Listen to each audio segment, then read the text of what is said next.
Bonjour,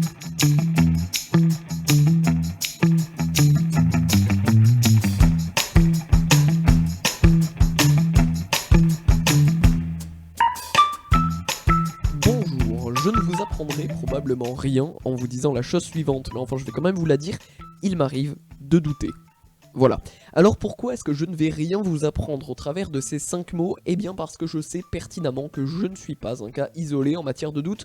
Je sais qu'il vous hante à vous aussi ce sentiment, je sais que vous traversez, comme moi, des moments où vous ne savez pas comment réagir. Exemple, Henri dans le snack situé en face de notre lycée quand il doit choisir entre un cookie au chocolat ou un cookie au chocolat blanc. Imaginez donc ce même doute pour les dirigeants de tout un pays, lorsqu'ils se demandent si oui ou non ils vont sécher la séance à l'Assemblée, car après tout, ça ne serait pas la première fois, lorsqu'ils s'interrogent pour savoir si oui ou non ils vont nous prendre pour des cons, ou bien pour pronostiquer si oui ou non une de leurs casseroles sera pourvue en justice, du moment qu'ils ne profitent pas d'une quelconque immunité. Certains se rendront donc bien à la séance et n'auront rien à se reprocher, mais j'ai bien dit certains, car d'autres, eux, raconteront n'importe quoi pour être bien vus plutôt que d'être à leur siège, et feront la une de tous les journaux concernant leur dernière fraude fiscale. Ça doit être un petit peu difficile de gérer tous ces doutes pour nos politiques, c'est ça qui est tellement compliqué en politique. Mais nous jeunes, on en pense quoi concrètement de nos politiques? Est-ce que ça nous intéresse toujours? Bah tiens, c'est le thème de ce numéro de Regarde ton monde. Allez, sortez les costumes à 10 000 balles, et nous, on parle des jeunes et de la politique.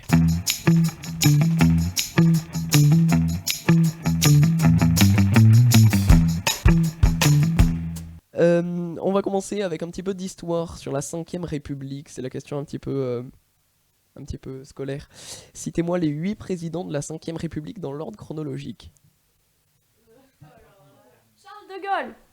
Démerdez-vous pour la J'avais oublié de suite. vous ouvrir vos micros, pardon. Vas-y. Tu disais donc Charles de Gaulle. Ouais. Ensuite, Après, dans l'ordre, je sais on va pas du essayer. tout. De Gaulle, number 1. Et je donne le deuxième, Pompidou. Il y a eu Mitterrand aussi. Mais ça après, ça. Il est après, Mitterrand. Putain, mais vous êtes mauvais, j'aurais été Ah, capable mais On de ouais, n'était pas l'histoire, nés, on n'était pas nés. Franchement, je crois que j'aurais été capable de les citer. Oui, mais toi, tu es Baptiste Arnaud. Sinon, on peut faire dans l'ordre anti-chronologique. C'est plus simple. De Gaulle, Pompidou, Giscard d'Estaing. Mitterrand, Ouais, Ouais. Chirac, oui, Chirac 2 fois.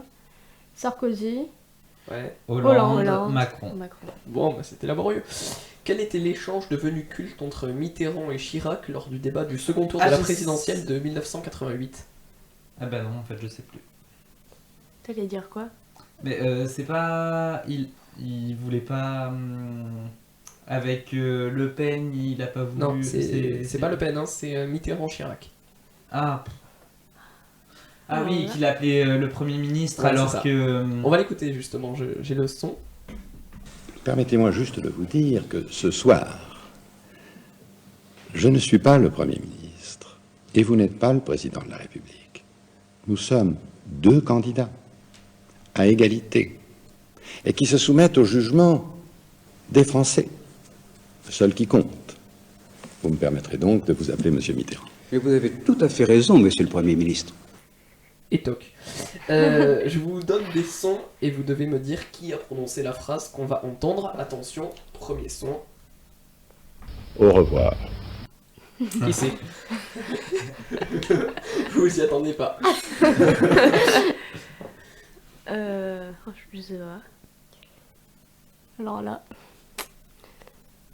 Est-ce que vous savez au moins sa fonction qu'il occupait? Oula, encore moins. Il était président de la République.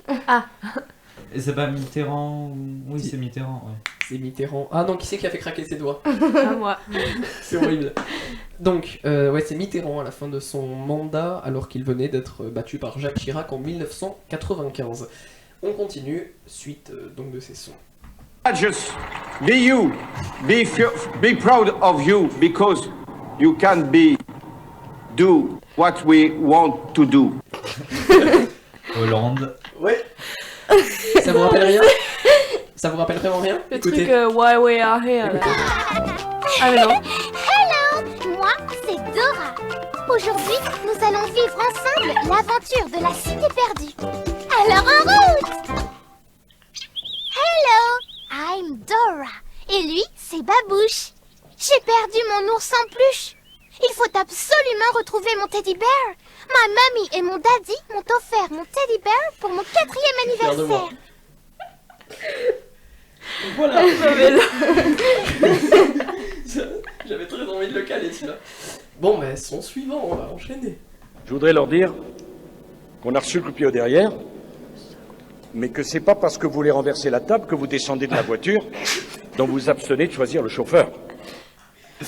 Sarkozy. Je voudrais leur dire qu'on a reçu le coup de pied au derrière, mais que c'est pas parce que vous renversez la table que vous descendez de la voiture dont vous vous abstenez de choisir le chauffeur. Vous avez 2 heures. Ouais, c'est ça. On continue. Je vous demande de vous arrêter. Mais ça, c'est Je vous demande de vous arrêter. Mais c'est culte, mais c'est qui? Mais je sais pas. Je sais plus. Bah c'est culte. J'ai pas osé C'est- la faire, tu vois, c'est... C'est pas Chirac? Non, Alors personne n'a d'idée. Non. C'est Édouard Balladur, un soir, il était... Oui, Édouard Balladur. Alors Un là. soir du premier tour de la présidentielle de 1995, où il sait qu'il va devoir céder sa place de Premier ministre, je crois. Il prononce cette phrase, donc assez militant, un peu trop chaud. Voilà. Son suivant, dernier. Je vous ai compris. De Gaulle. Oui. En fait, c'était pas le dernier, il en reste un, on continue.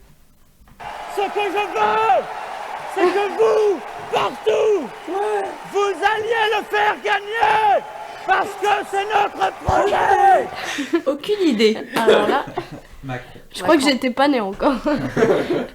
D'accord. Qui dit « c'est pas dur la politique comme métier, tu fais 5 ans de droit et tout le reste, c'est de travers C'est une bonne blague, mais je sais pas qui. ». Mais je sais pas, essayer de... Quelqu'un d'engagé politiquement, il faisait donc de la politique, c'était quelqu'un de très engagé humainement, et il était humoriste C'est une aussi. femme? Ah Non, non. c'est un homme. Ah, Coluche. Ouais, Ouais. c'est Coluche. Ah ouais. J'allais dire aussi. Sur le même principe, qui dit « la droite a gagné les élections, la gauche a gagné les élections, quand est-ce que ce sera la France qui gagnera les élections ?» Ah, je l'ai déjà entendu, mais alors là, Et je sais pas, essayer de proposer. des indices ou je sais pas. Un homme, Waouh. cheveux bouclés, Cheveux bouclés. engagé aussi humainement. Non, en fait, c'était Alors. encore Coluche. Ah ouais, ouais. Nickel. Bon, continuons. Est-ce que vous connaissez le jeu de loi? Oui. Oui. Bon, bah nous, on va jouer à une dérive, ça s'appelle le jeu des lois. Les lois, elles font notre société, elles suscitent parfois un grand engagement, notamment de la part des plus jeunes.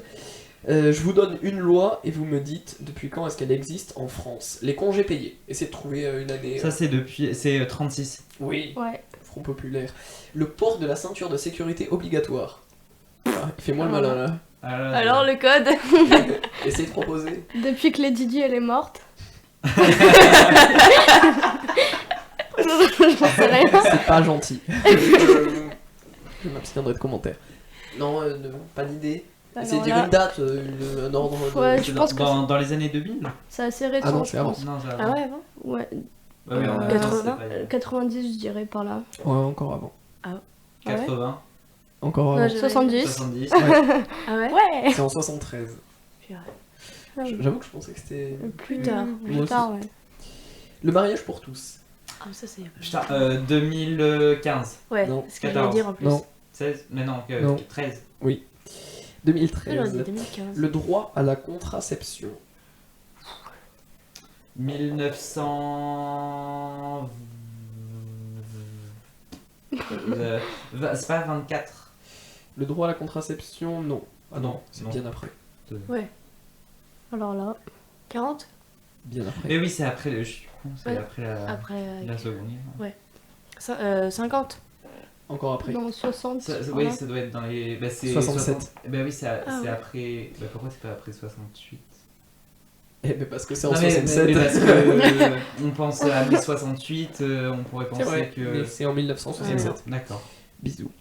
L'interdiction du viol. Alors là. C'était pas Ils interdit. ont été interdits quoi. Non, non, mais ouais, le viol a été interdit parce que c'était pas quelque chose de condamnable, le viol. Il a été interdit Merveilleux. Ça remonte, franchement. Ah ouais, oui. Bah, encore ouais. Ça remonte époque contemporaine? 19ème. Ah ouais. Bah du coup 19ème. Oui, merci. Là, du coup, je vais demander une année, quoi. Allez, début 19ème. Je sais. Vraiment début 19ème. 1920. 20, non, c'est avant. 5. 1810. Oh putain, j'ai... Non, ça va quand même. Moi, quand j'ai vu qu'il y avait eu une loi pour interdire le viol, j'avoue qu'au début, j'ai dit non, mais j'ai eu peur que ça... Après, il y a une loi, on n'a pas le droit de tuer les gens. Attention. Ah ouais, c'est mal. Le droit au divorce. Ça, C'est plus récent, c'est je pas pense. très vieux. Ouais. Ah bon?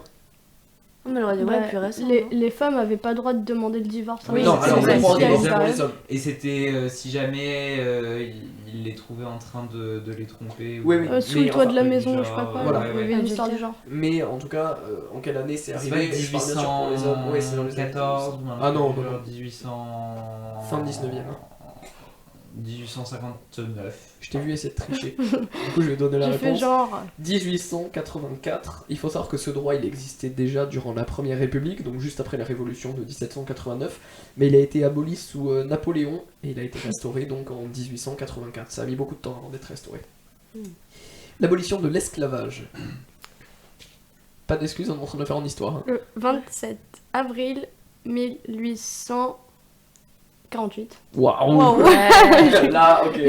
C'était un J'ai lundi, fait mes un fiches mardi, ce un matin. mercredi, c'était quoi? Alors là. Non, j'en sais rien non plus. D'accord, et enfin dernière, l'abolition de la peine de mort. C'est Badinter en... J'ai demandé l'année, mais... Oui, ben je donne les informations que j'ai. C'est déjà ça. 81. 1981. Bon, ben voilà, on a terminé ce quiz, on va pouvoir parler des jeunes et de la politique. Jingle.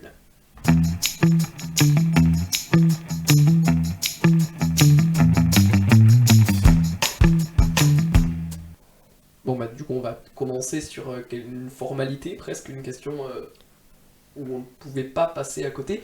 Est-ce que vous êtes intéressé par la politique? Plus ou moins. Mais plus Ça ou plus dépend. moins? Ça dépend de ce qu'on entend par politique. S'il s'agit de regarder des débats politiques, beaucoup moins. Parce Ouais, que pareil. des gens qui se crient dessus et qu'on n'entend rien, Après, c'est pas très que intéressant. ça, la politique. Oui, c'est ça. Mais ça touche à plein de choses, la politique. Donc, Les autres. Bah, moi, c'est un peu pareil, plus ou moins. Et puis... C'est quoi qui t'intéresserait dans la politique? Franchement, je sais pas, parce que moi, politique, je suis pas calée non plus, et puis c'est pas un... J'avoue que c'est pas un grand intérêt, mais faut y penser, parce que bon, dans 2 ans, on est majeur quand même.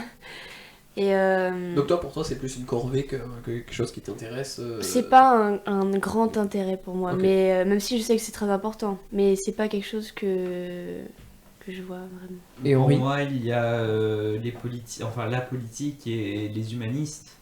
Et pour moi, ce sont 2 choses qui peuvent aller ensemble, mais qui aujourd'hui ne vont plus du tout ensemble. Et donc, je suis On y reviendra plus sur le fait qu'ils sont un partisan peu, humaniste que politique. On est tous scolarisés au lycée. Est-ce que vous êtes pour ou contre la politique à l'école? Enfin, dans le milieu scolaire. Oui. Pour, donc. Bah oui, je pense Ouais. aussi pour. pour aussi. Vous voudriez... Enfin, sous quelle forme vous voudriez voir arriver la politique à l'école?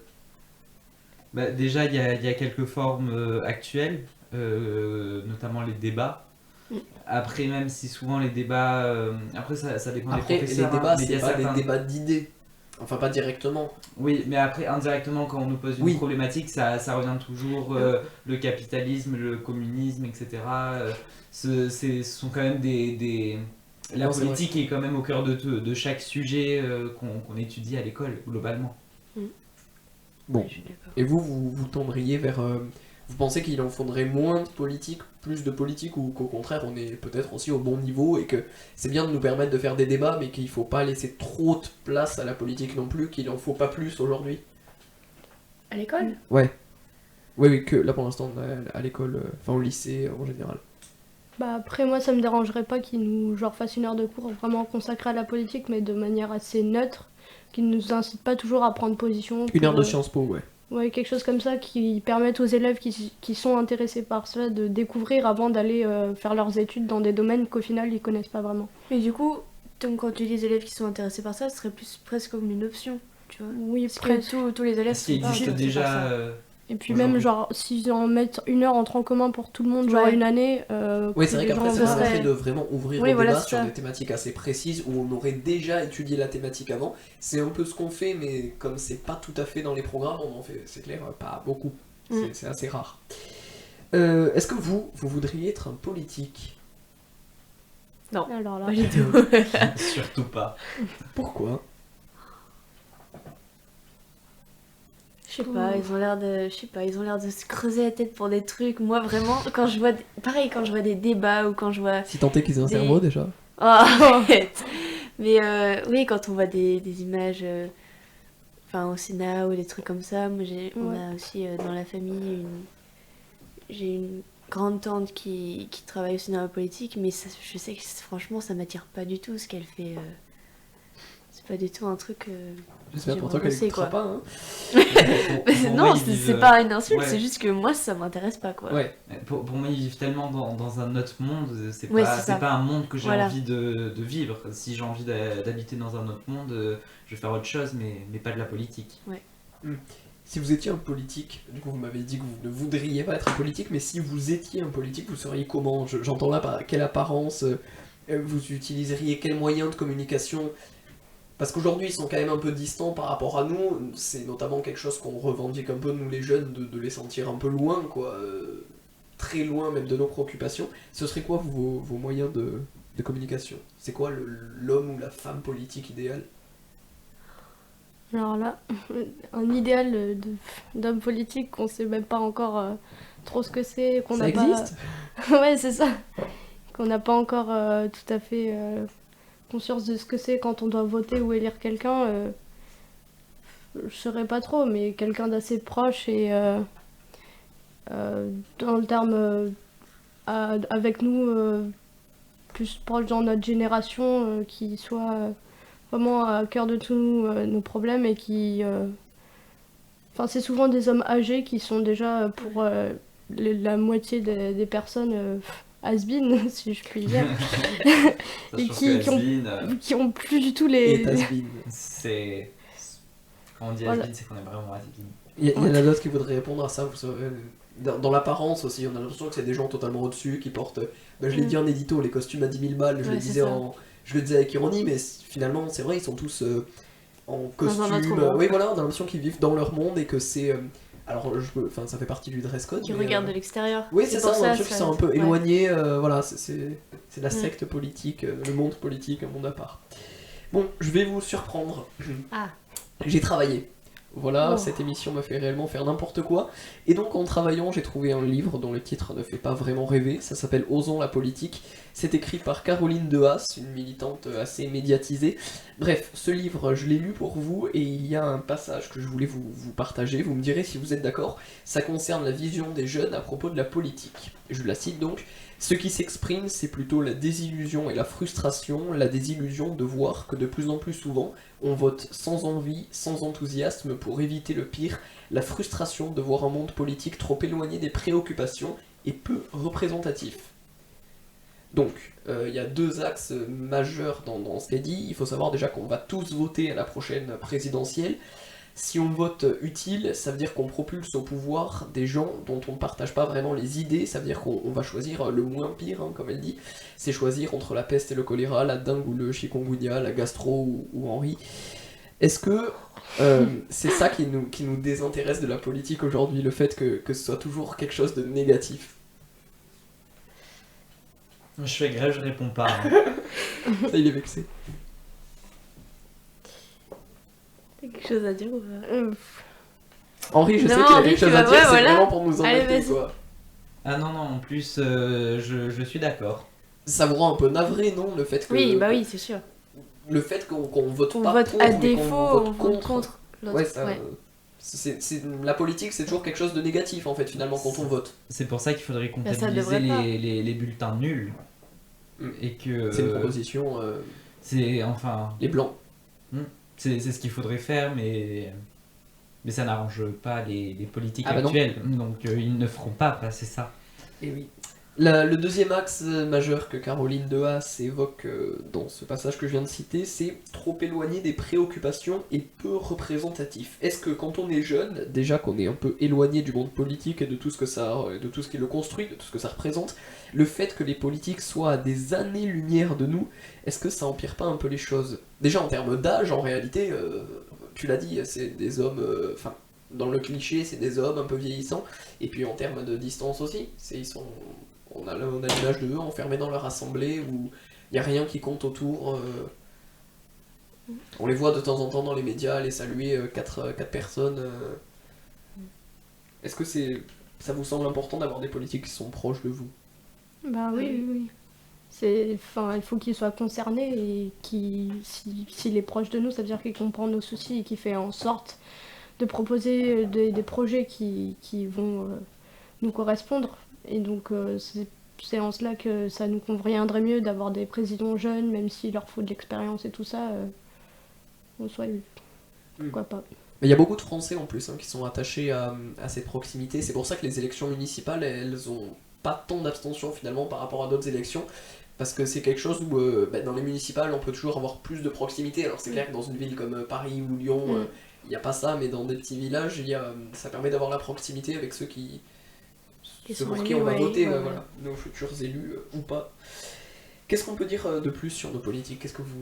Si vous aviez un politique, si vous aviez le représentant des politiques en face de vous, qu'est-ce que vous voudriez leur dire qu'ils fassent passer à nos politiques en général, quelles que soient leurs opinions, leur personnalité, ils sont tous un peu différents au fond et à la fois tous un peu pareils, mais qu'est-ce qu'on pourrait leur dire?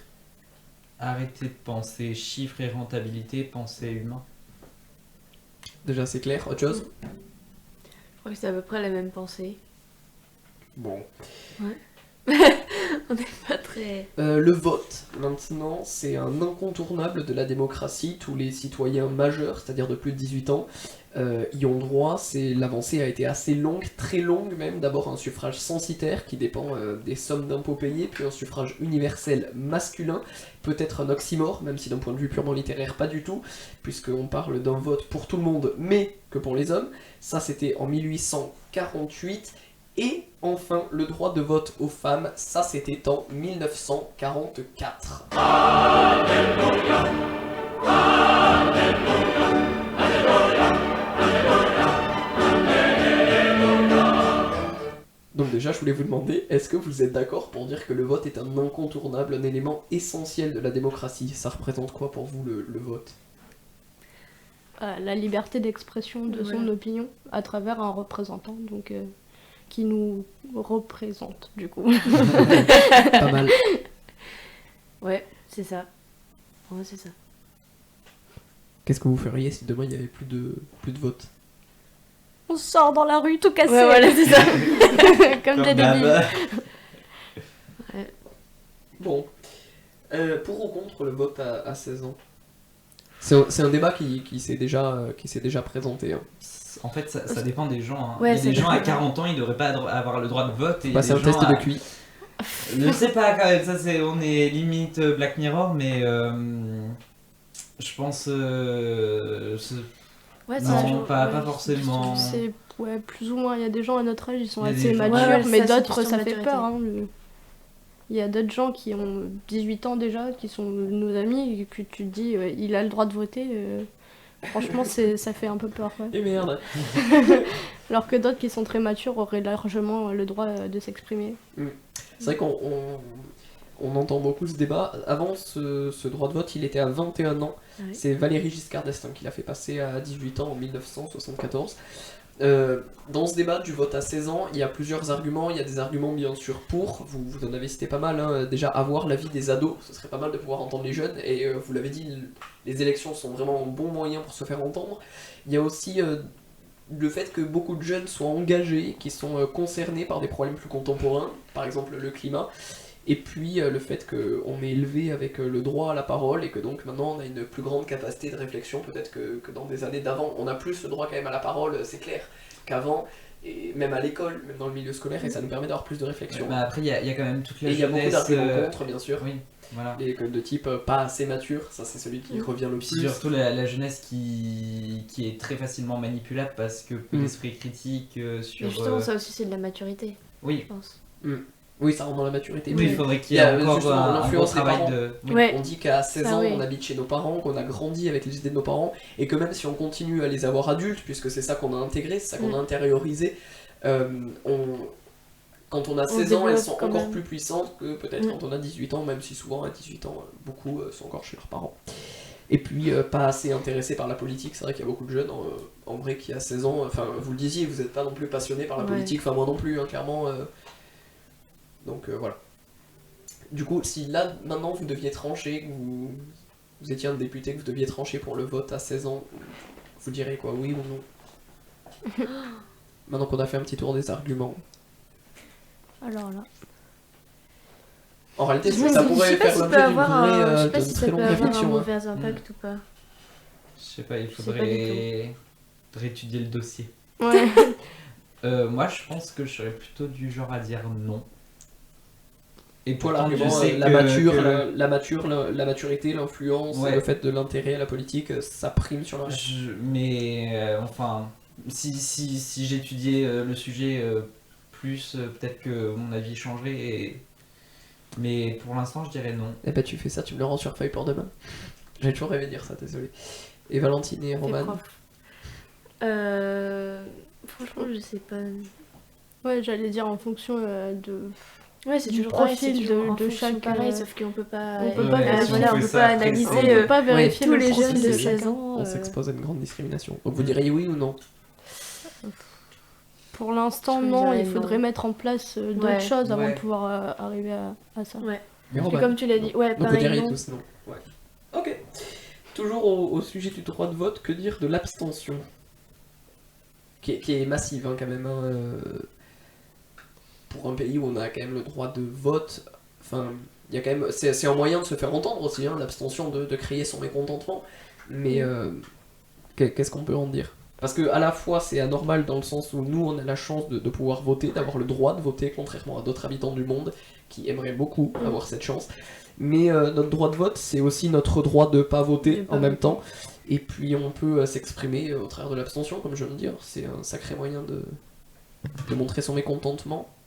Ouais. Ouais, notre frustration aussi de. Oui, Voilà, complètement. Vous avez des idées des chiffres de l'abstention en 2017 à la présidentielle? C'est Ou oui. Macron C'était pas a été- presque 40, enfin Ouais, c'était pas ouais, une genre, quarantaine de J'allais dire pourcents. 20 Oh ou non. 40. Mais 20. Non, Ouais, vingtaine. 20. C'est 20 C'était 25,44 Mm. euh, 0,40.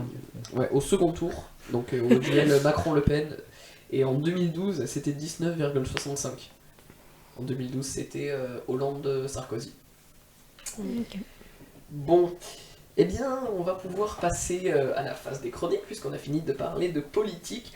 Pour terminer, non, maintenant, c'est pas pour terminer, pardon, on va d'abord la carte blanche. On peut y aller, oui.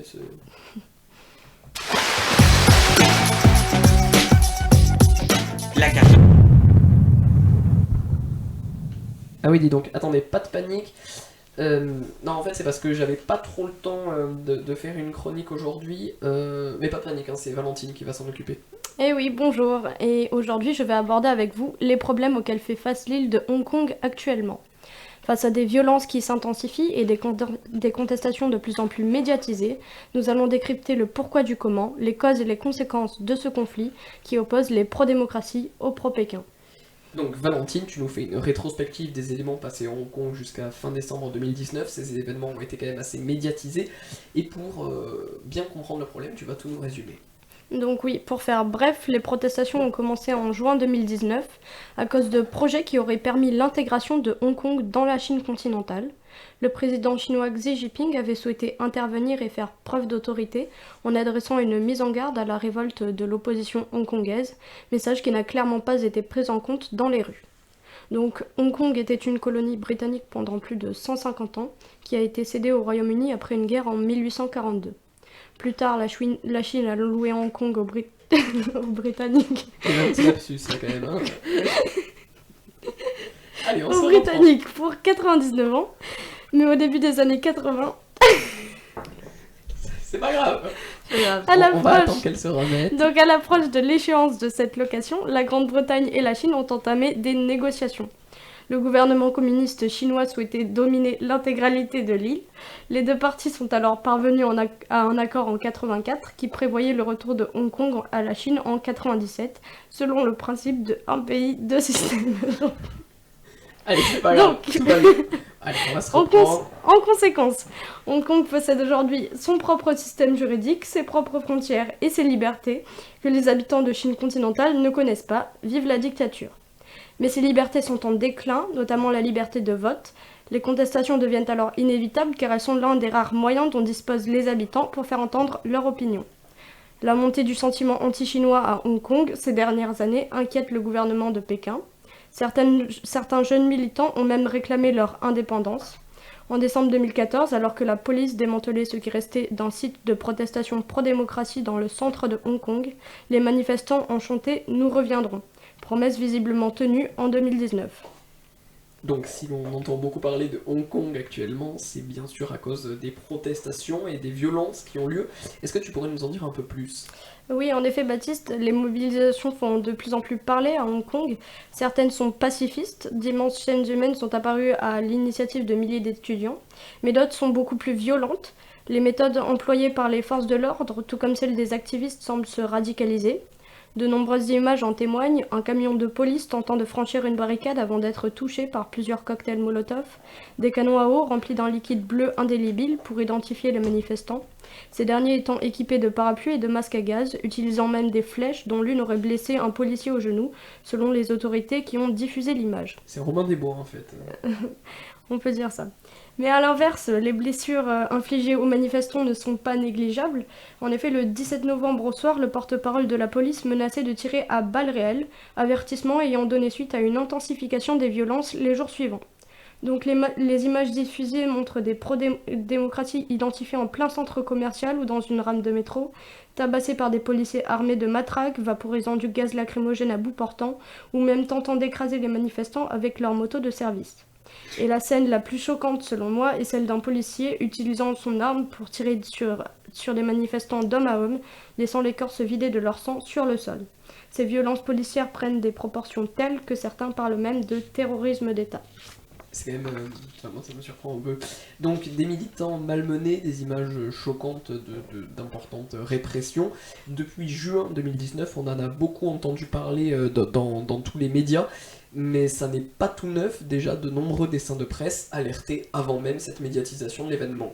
Oui, effectivement Baptiste, et c'est pour ça que je vous ai préparé une sélection de caricatures, une sorte de top 3 de celles que j'ai trouvées les plus marquantes, pertinentes, expressives. Et on commence donc par la numéro 3 de Parechnat, paru en juillet 2014 dans The Khaleej Times. C'est pas très gentil de m'avoir laissé des mots compliqués à dire. Ouais, Khaleej Times, je sais pas trop. Donc elle représente deux mamies, donc l'une en bleu qui porte le tablier Angleterre et qui semble sérieusement faire la gueule, donc pas très étonnant pour une grand-mère. Et l'autre en rouge avec le tablier Chine, un bâton à la main et l'air très satisfaite. Elle tire une petite voiture où est écrit Hong Kong, à l'intérieur un enfant en pleurs tenant des pancartes promesses d'autonomie et 1984 traité sino-britannique. C'est ici le dirigeant hongkongais se faisant sortir du droit chemin, et les méthodes chinoises avec le bâton de la mamie ne présagent rien de bon.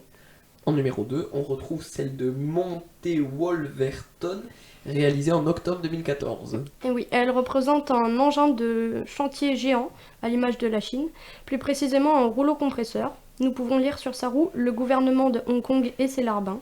L'engin est en train d'écraser une foule de manifestants. La scène représentée traduit bien la violence du pragmatisme chinois. Nous ne voyons pas le visage du conducteur, ce qui ne lui empêche pas de dire l'horreur suivante, je cite « Ça devrait niveler le terrain ». Oui, il parle bien des manifestants, c'est parfaitement atroce, et je m'abstiendrai d'autres commentaires. Et le pire, c'est qu'il rigole. Ah bah oui, et donc, c'est de l'humour noir, c'est drôle. On termine par le numéro 1. C'est un dessin de Danziger paru dans Rutland Herald, puis dans Courrier International en août 2019. On y observe le dirigeant chinois assis sur un fauteuil, le pied posé sur un repose-pied. Derrière et sur sa chaussure sont représentés des manifestants hongkongais avec des pancartes démocratie et liberté. L'homme tente de viser à bout de bras avec un pistolet, mais s'apprête clairement à se tirer une balle dans le pied. Je suppose que vous connaissez tous l'expression, et il n'y a pas grand-chose à ajouter de plus, si ce n'est que la Chine s'attire de sérieux ennuis avec Hong Kong. Nous l'avons compris, les conflits entre la Chouine et Hong Kong Non mais me relance pas là-dessus, Baptiste, tu vas me perdre. ne sont donc pas prêts de s'arrêter, mais la question est pourquoi est-ce qu'on n'obtient aucune réaction de la part du reste du monde? Eh bien, on peut commencer par la France, qui s'aligne sur les positions de l'Union européenne en jugeant les événements extrêmement préoccupants et en qualifiant les scènes d'inspirantes pour défendre les droits de l'homme. Quant à eux, les États-Unis se contentent d'exprimer leur soutien aux manifestants. Et le Royaume-Uni a vu ses relations avec la Chine se dégrader, mais lui a néanmoins reproché ses mesures et ses méthodes. Il ne s'agit que de propos tenus par les plus grandes puissances de la planète au dépit d'aucune action concrète. Donc est-ce parce que la Chine est la deuxième puissance mondiale? A-t-on peur de sa force militaire et nucléaire? Est-ce parce qu'elle est le pays au plus grand potentiel commercial dans le monde? Ou bien est-ce parce qu'elle possède la dette financière et commerciale des pays occidentaux? Quoi qu'il en soit, nous, jeunes, nous demandons à quoi bon retenir nos leçons d'histoire si même les gouvernements actuels n'en tirent rien et ne prêtent aucune aide visible aux citoyens hongkongais. Je n'ai qu'une seule... Oula, je vais l'en faire. Ça va aller. Je n'ai qu'une seule chose à dire. Vivement que notre génération soit au pouvoir et change réellement le cours des choses. Merci Valentine, ça fait très très bien politique, mais merci beaucoup pour ce dossier. Mais on va enchaîner avec la suite de l'émission, j'ai perdu mes fiches, mais on va pouvoir partir sur la chronique cinéma donc. Pour terminer, d'habitude on aime garder le meilleur pour la fin, mais aujourd'hui, je précise, on a décidé de garder le pire pour la fin, juste histoire que vous n'arrêtiez pas l'écoute de l'émission. Vous demandez donc sans doute, mais pourquoi tant de méchanceté dans sa bouche? Eh bien je vais vous répondre ce matin avant d'enregistrer cette émission, nous sommes allés en cours, et lorsque nous nous sommes assis, il m'a dit, je cite, je te préviens, je vais te clasher dans ma chronique, forcé de constater ses mauvaises intentions à suivre. Écoutons donc la chronique cinéma de Henri, attention, jingle. Le 3 septembre 1960. Il s'appelle juste Leblanc. Ah bon, il n'a pas de prénom. C'est à moi que tu parles comme ça, ouais. Non, maintenant, ça va marcher beaucoup moins bien pour ce...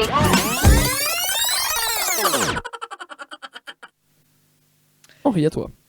Alors oui, de base, moi j'avais prévu un lancement en faisant une référence à une chronique de Romane, une chronique sur Edith Préto, mais non, ça a été censuré par Baptiste parce que oui, regarde tout le monde, c'est comme ça, la jeunesse c'est comme ça. Non, c'est pas de la censure. C'est la censure. Laisse-moi finir. Il a décidé de censurer une chronique sur Edith Préto, comme par hasard parce qu'il est gay, hein. Donc merci Baptiste.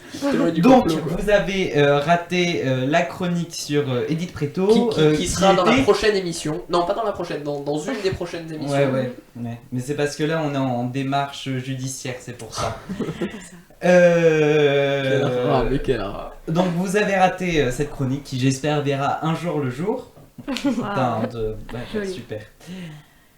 Donc, je commence avec... oui, parce qu'en fait, la transition de base, c'était... Il faudrait Préto est complètement normal. Et donc, aujourd'hui, je vous parle de normes. Et je parle bien du film Hors Normes, réalisé par Olivier Nakache et Eric Toledano. Oui, ce sont des noms pas forcément... Il a bien travaillé avant. Ce sont les réalisateurs célèbres pour avoir réalisé le film Intouchable.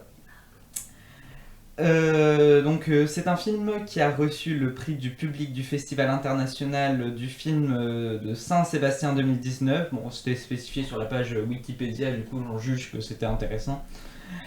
Bonne tête d'affiche, très belle tête d'affiche. Vincent Cassel, Cassel, c'est pareil, c'est un cas. C'est Vincent Château. C'est un Cassel. Et Reda Kateb. Et donc, c'est un film. Ah non, mais c'est pas du jeu. Moi, je travaille mes chroniques. Ah bah oui, ça se voit. Allez, donc on parle de Hors Normes. C'est un film qui met en scène Vincent Cassel, dans le film le personnage Bruno, qui s'occupe d'une association, La Voix des Justes, qui accueille des enfants et adolescents autistes refusés par les services sociaux. Donc Bruno travaille avec Malik, interprété par Reda Kateb, qui lui se charge de former des jeunes de banlieue afin d'encadrer ces autistes. Et le problème de l'histoire, c'est deux enquêteurs 2 enquêteurs de l'inspection générale des affaires sociales vont décider d'investiguer sur la structure d'accueil de Bruno, jugée limite illégale. Et c'est là que je vais faire un parallèle avec nos cours de philo. Est-ce que ce qui est légal est légitime? Vous avez 4 heures. Ce film est d'autant plus incroyable, notamment par donc la thématique de ce film. Ce qui est légal est-il légitime? Ce film est donc incroyable. Et lorsqu'à la fin du film, nous nous rendons compte, en fait, il est d'autant plus incroyable. Non mais il me perturbe, il prend des photos, c'est compliqué. Ce film est d'autant plus incroyable lorsqu'à la fin, en fait, on s'aperçoit que c'est une histoire vraie. Cette association, donc c'est une vraie prouesse d'un engagement, hein. Ces gens-là sont des héros pour nous. Les 2 réalisateurs du film filment la mixité sociale d'une façon vraiment très rare au cinéma, avec beaucoup de bienveillance et une très grande réalité, hein. On n'est pas sur les clichés du jeune de banlieue, soit qui fume du shit, soit qui au contraire est vraiment gentil et oh là là, les blancs ils sont méchants, ils ont des préjugés, il y a vraiment une nuance dans les propos. Et c'est un véritable film engagé et un sacré devoir de mémoire. Alors, je vous vois venir, est-ce que ce film... Oui, parce que j'avais pas envie de vous donner de relance, du coup je fais des questions-réponses. Donc je vous vois venir, mais est-ce que ce film n'est pas trop dur moralement? Il faut savoir que non, quand même, je suis allé le voir au cinéma, parce que moi je suis comme ça, hein, j'approfondis mes sujets. La salle et moi-même rions énormément, parce que... Alors non pas parce que... de gens. Pardon, c'était pour Jean Lassalle, continue. Non, c'est pas drôle. Alors non, on ne rit pas parce qu'on se fout de la gueule de personnes handicapées et autistes, bien que parfois ça soit marrant. Oh non, non, non, non, non. Alors pourquoi on rigole? Oui, c'est vrai ça. Eh bien parce que toutes les circonstances peuvent paraître parfois surréalistes, hein. Il y a vraiment des scènes qui sont... On est proche de l'humour noir, mais les thématiques sont abordées avec assez de légèreté.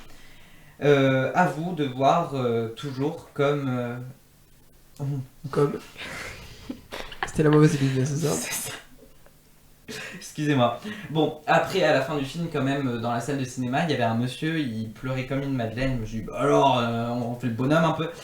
Et donc je me suis dit que chacun avait sa propre vision du film, hein. Soit on pleure toutes les larmes de notre corps, soit on rigole beaucoup. Je peux que vous conseiller d'aller voir ce film qui est un vrai bel engagement. Voilà, c'était un peu compliqué sur la fin. Oui, et heureusement qu'ils ne sont pas payés, sinon je perdrais beaucoup d'argent. En tout cas oui, film à aller voir, car au-delà de certains talents de lecture pour ses chroniques, il a un vrai don pour savoir si les films sont bien, et il a des goûts et des avis assez tranchés. Ça va, au moins il a de ça de bien et il ira loin. Bon ben voilà, on arrive à la fin de cette émission. Tant de compliments. Ouais, j'ai été gentil, on arrive à la fin de cette émission de Regarde ton monde.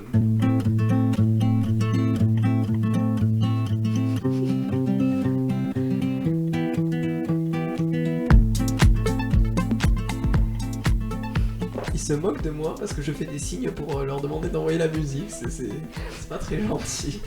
À la préparation de l'émission d'aujourd'hui, bah c'était moi. Mais quel talent pour s'annoncer. Baptiste Arnaud, que nous remercions pour son travail de rédaction, de recherche et sa préparation minutieuse à cette émission.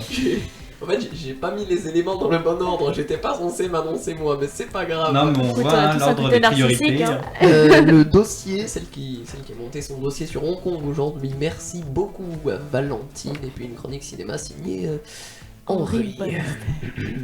Voilà. Eh bien, à bientôt pour un prochain numéro de Regarde ton monde.